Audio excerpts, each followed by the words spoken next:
voyage à Cythère. Mon cœur se balançait comme un ange joyeux et planait librement l'entour des cordages. Le navire roulait sous un ciel sans nuages, comme un ange enivré d'un soleil radieux. Quelle est cette île triste et noire? C'est Cythère, nous dit-on, un pays fameux dans les chansons, Eldorado banal de tous les vieux garçons.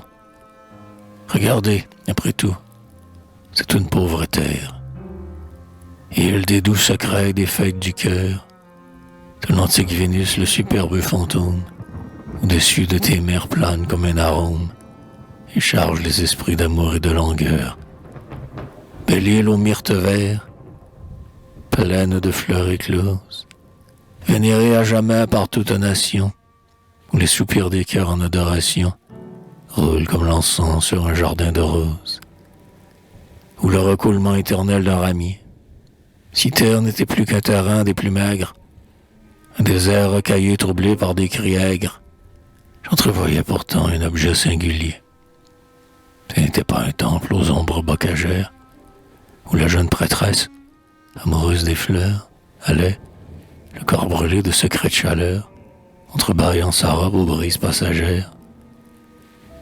Mais voilà qu'en rasant la côte de ses prés, pour troubler les oiseaux avec nos voiles blanches, nous vîmes que c'était un gibet à 3 branches, du ciel se détachant en noir, comme un cyprès. De féroces oiseaux perchés sur leur pâture détruisaient avec rage un pendu déjà mûr, chacun plantant, comme un outil, son bec impur dans tous les coins saignants de cette pourriture. Les yeux étaient 2 trous, et du ventre effondré, les intestins pesants lui coulaient sur les cuisses, et ses bourreaux gorgés de hideuses délices l'avaient à coups de bec absolument châtré.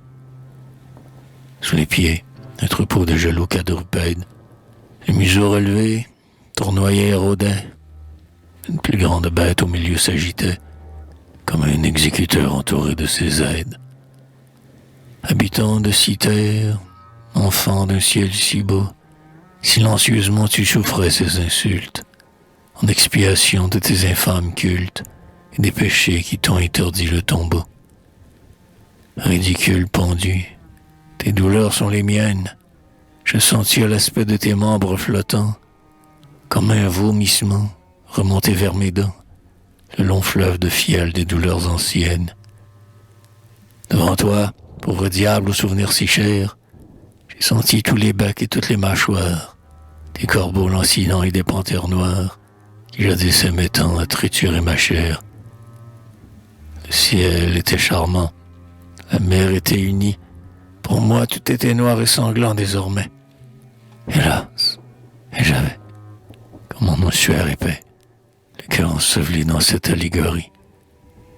Dans ton île, ô Vénus, je n'ai trouvé debout qu'un gibet symbolique où pendait mon image. Ah, Seigneur, donnez-moi la force et le courage de contempler mon cœur et mon corps sans dégoût.